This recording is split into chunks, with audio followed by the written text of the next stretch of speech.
sekarang begitu ya Pak? Iya, iya, iya. Ya, begini, waktu jadi mualaf waktu itu, yang ada hanya sekedar perasaan. Saya Islam, begitu aja ya Pak. Namun Oke, menjalani hidup itu seperti berjalan aja, melakukan gimana ya, kalau udah waktunya sholat ya sholat, waktunya saya harus bersedekah, bersedekah, seperti itu ya Pak. Tapi semenjak saya mengenal Tuhan Yesus dan menerima Tuhan Yesus, begini, seperti dari ujung rambutku sampai ujung kaki, aku merasa berbeda, luar biasa berbeda. Saya nggak tahu apa, bahkan ada pun masalah yang begitu banyak, bertumpuk-tumpuk, perasaan di hati ini nggak bisa diceritakan, Pak. Ada damai sukacita, ada tenang, kayaknya nyaman, nyaman. Bahkan saat kita merasakan itu pun, kita ada kerinduan, tapi itu masalahnya kita ada kerinduan untuk lebih mengenal lagi, pingin dengar, pingin tahu. Tapi sifat saya dulu waktu mau mencari tahu itu ya, pertama-tama kenal, saya nggak sekedar buka-buka YouTube loh mau membenarkan dengar ini dengar tidak Pak. Saya saksikan itu yang live semua. Tidak ada saya buka-buka ya, kalau mau buka YouTube ya banyak dong pendeta-pendeta ibadah ya. Tapi saya tidak seperti itu. Saya dengar live. Nah, ada kerinduan untuk mendengar, ada kerinduan kalau seperti gimana kita ya Pak, kalau haus gimana ya, haus kita pingin minum gitu. Nah seperti itu yang saya rasakan, tenang, damai, sukacita, dan itu benar Itu kalau kalau itu posisi sekarang ya. Itu yang iya Bu Elida. Oke. iya Ya, uh, ya, oke. Saya mau tanya lagi gini. Tadi saya dengarkan, saya coba pahami. Ternyata waktu Anda berpindah ya, jadi mualaf itu dan melaksanakan apa tata cara semua sekitar 20 tahun atau 22 tahun ya, 22 tahun nggak salah ya. 22 Oke.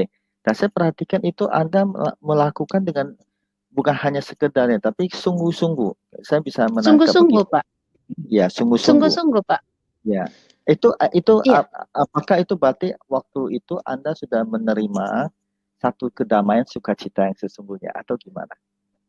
Ada rasa damai begini ya Pak, sukacita. bukan nggak ada, artinya begini, saya hanya seperti melakukan kewajiban, ya, di mana waktu itu suami saya sendiri pun melalaikan tanggung jawabnya terhadap saya. Arti tanggung jawab itu begini, dia kan harusnya jadi imam, dia tidak lakukan itu, Oke. tapi karena saya sudah kadung memilih, ya seperti pesan orang tua, akhirnya saya cari tahu.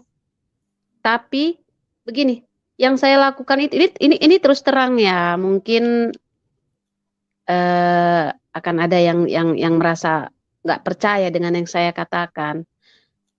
Saya hanya sekedar melakukan tanggung jawab, tapi maaf, tidak ada timbal balik untuk hati saya, tidak ada. Saya cuma merasa udah saya lakukan kewajiban, udah saya lakukan kewajiban seperti itu ya. Bahkan kalaupun dibilang untuk berurai air mata di saat saya berdoa, sholat, itu kalau ada masalah baru saya Oh, berurai air mata. Dan beda dengan sekarang. Jangankan lagu menyenangkan, lagu senang saja pun apabila di gereja saya air mata saya jatuh loh. Air mata saya jatuh loh. Padahal lagunya lagu lagu senang.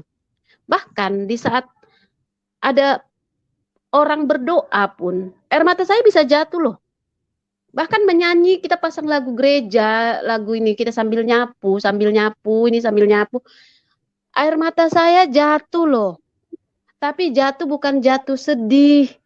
Di situ saya yang bikin heran, bingung, aneh. Ada apa dengan oke. saya? Awalnya saya bertanya seperti itu ya. Itu suasana sekarang ya maksudnya ya. Itu yang Iya, air mata jatuh iya, suasana sekarang. iya, iya. Oke. Kalau dulu Oke. tidak. Oh tidak ya. Jadi gini, saya juga Nah, heran ya.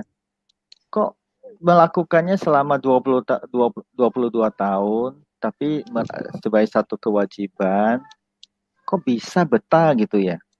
Maksudnya gini, biasa kan kalau orang cuma hanya kewajiban, lama-lama kan ada satu jenuh, ya bertanya pada diri sendiri. Sebenarnya aku lakukan ini betul nggak sih? Kan bisa bisa teringat ke sebelumnya dong. Oh nggak sempat Ya, ya? Nggak sempat flashback ke sebelumnya. Kalau sebelumnya saya lakukan gimana? Nggak sempat ya? bukan, bukan. Ya. Sebenarnya begini, Pak. Kalau kalau ditanya, kalau Bapak bertanya saya sekarang seperti itu, bahkan saya mau bilang hari ini, kenapa tidak dari dulu aku memilih Tuhan Yesus? Kenapa aku tidak mengikut Dia? Kenapa? Karena ada damai sukacita, Pak, di saat anakku punya masalah yang terlalu berat, emosiku yang meningkat, ambles, Pak. Saya tidak punya emosi, saya tenang, saya damai. Seandainya saya dulu seperti itu, ini tidak akan terjadi, Pak. Saya meluap-luap emosinya.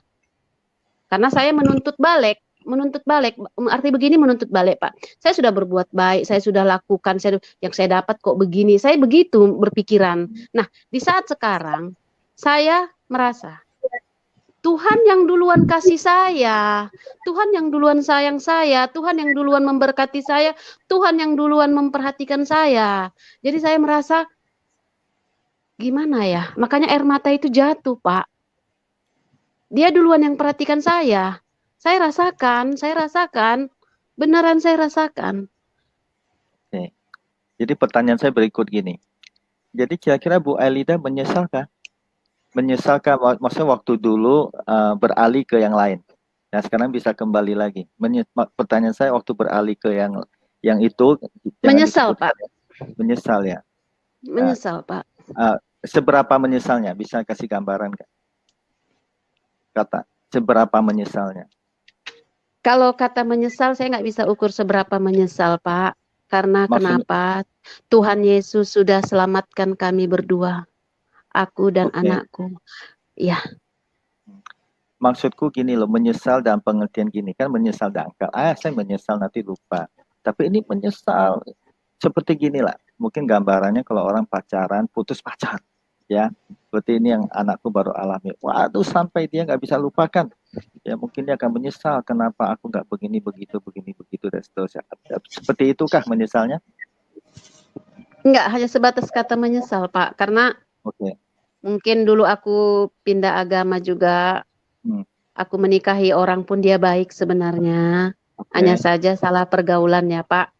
Jadi tidak ada memikirkan ke situ. Cuman kenapa aku dulu tidak mengenal Tuhan Yesus sehingga tidak perlu terjadi seperti yang kualami dengan anakku. Itu saja sih. Namun karena Tuhan Yesus sudah selamatkan kami berdua, itu tidak perlu kupikirkan lagi. Ibu Elida bisa bilang tidak kenal Tuhan Yesus, padahal sebelum menyeberang itu kan sudah sering ke gereja. Saya nggak tahu tuh berapa lama ke gereja itu ya. Sampai posisi menyeberang itu berapa lama ke gerejanya? 19 tahun, Pak, saya menikah kan. Aduh. Sementara Ya, oke. umur 19 tahun saya menikah. Ya, ke gerejanya SMA pun maksud ke gereja ke ya dari gereja kecil, kapan? Pak. Dari umur kecil, berapa? dari kecil. Berarti sekitar Dari kalau saya katakan 15 tahun masih oke lah ya. 19 tahun, kan, Pak. oke, 19 tahun. 19 tahun, Pak. Oke, apakah 19 tahun itu tidak cukup buat Bu Elida mengenal Yesus? Sehingga tadi Bu Elida bilang, saya nggak kenal Yesus. Padahal 19 tahun sebelum menyeberang itu Ibu Elida ke gereja. Artinya begini mungkin ya, Pak. Ya, mungkin sebelum dijawab saya tambahkan sedikit. Berarti ngapain aja selama 19 tahun ke gereja gitu loh. Ya, atau cuma hanya main-main toh atau gimana? Pas di rumah nggak ada mainan, nggak ada kerjaan, sekedar mengisi waktu, silakan. Iya, atau mungkin bisa dibilang kalau dari segi iman dulu ya, karena waktu itu orang tua tadi kan aku pertama udah cerita di umur 7 tahun bapak sudah meninggal. Jadi yang mengurus kami mama, pencari nafkah kami juga mama sendiri. Kami tinggal dengan nenek, dengan orang tua dari mama. Soal ketaatan, mungkin kami bukan termasuk orang yang terlalu taat dengan iman Kristen, ya. Mungkin Iya. gini, sorry, yang di belakang Pak banyak yang nunggu nih. Pak San, Singkat aja, singkat, tepat, Pak padat San, aja. sebentar Iya, Pak Pak. San. Mungkin begini Pak San, saya tambahkan sedikit. Jadi itu masa di mana Ibu Elida menjadi pengikut Kristus hanya karena keturunan, karena terlahir dari keluarga Kristen.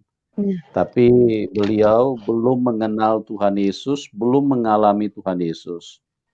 Nah, itu sebabnya dengan begitu mudah beliau bisa beralih karena ketidakpengenalan, ketidakkenalnya terhadap Tuhan yang baik, yang benar itu, sehingga Ibu Elida pada waktu itu hanya yang dikenal itu hanya kedagingan. Jadi cinta dari manusia daging, itulah yang membuat beliau memilih untuk meninggalkan Tuhan. Nah, berbeda dengan 2 tahun terakhir ini, jadi beliau memang benar-benar mengalami Tuhan secara pribadi. Kalau lalu itu mengikut Tuhan hanya karena keturunan, hanya karena dari orang tua. Begitu mungkin Pak San saya bisa Oke, terima tambahkan. kasih. Jadi saya sepakat dengan apa yang Pak Yusuf tadi jelaskan ya. Jadi kesimpulannya sebelum menyeberang, jadi Ibu Elida sama sekali tidak pernah mengalami hidup yang indah bersama Tuhan Yesus. Ya gitu ya, sehingga bisa beralih. Kemudian gini, sekarang kan Ibu Elida sudah mengalaminya, ya, udah indah gimana, pokoknya dengan sedikit lagu langsung ya 1111 ya, maksudnya air matanya, wah itu luar biasa tuh, itu sukacita yang tiada taranya. Pertanyaan saya satu, ya kan sebelumnya sempat ada satu pergumulan masalah keuangan dan gimana. Saat ini, seandainya ya ada penawaran, ya kan, ya udah kamu balik lagi kembali. Saya nggak mau. Kenapa? Saya nggak mau. Alasannya Saya nggak mau. Perasaan ini tidak bisa dibayar dengan apapun, Pak. Rasa ini tidak bisa dibayar dengan apapun. Saya tidak mau. Yakin nggak mau? Dikasih Yakin dunia? Tidak mau. Seisi dunia? Tidak mau saya. Oke, luar biasa. Rasa ini tidak pernah saya dapatkan, Pak. Oh gitu ya. Oke. Di Matius pasal 6 ayat 26 ya. Matius pasal 6 ayat 26. Saya bacakan aja gitu ya. Apa gunanya seseorang memperoleh seisi dunia tapi kehilangan nyawanya? Apakah yang bisa diberikan sebagai gantinya? Jadi luar biasa ya. Sekali lagi thank you banget Bu Elida. Sharingmu. Ya sebenarnya pengalaman hidupmu ya dengan saya 11-12 lah ya. Saya umur 8 tahun ditinggalkan oleh papa untuk selamanya. Ya kalau situ tinggal sama nenek, saya sama paman ya. Tapi ya mungkin lah ini bukan di sini untuk saya cerita. Tapi thank you banget ya. Sekali lagi saya sangat terharu, saya sangat terberkati, dan saya percaya ya para pendengar ya channel malam hari ini, khusus channel Papi Yusuf Manubulus sangat-sangat diberkati. Tidak hanya sekarang ini, tapi setelah mungkin ya yang akan yang mendengarkannya akan mengalami juga ya. Itu saja dari saya rasa cukup karena di belakang sudah banyak ngantri. Tetap semangat. Tuhan Yesus memberkati.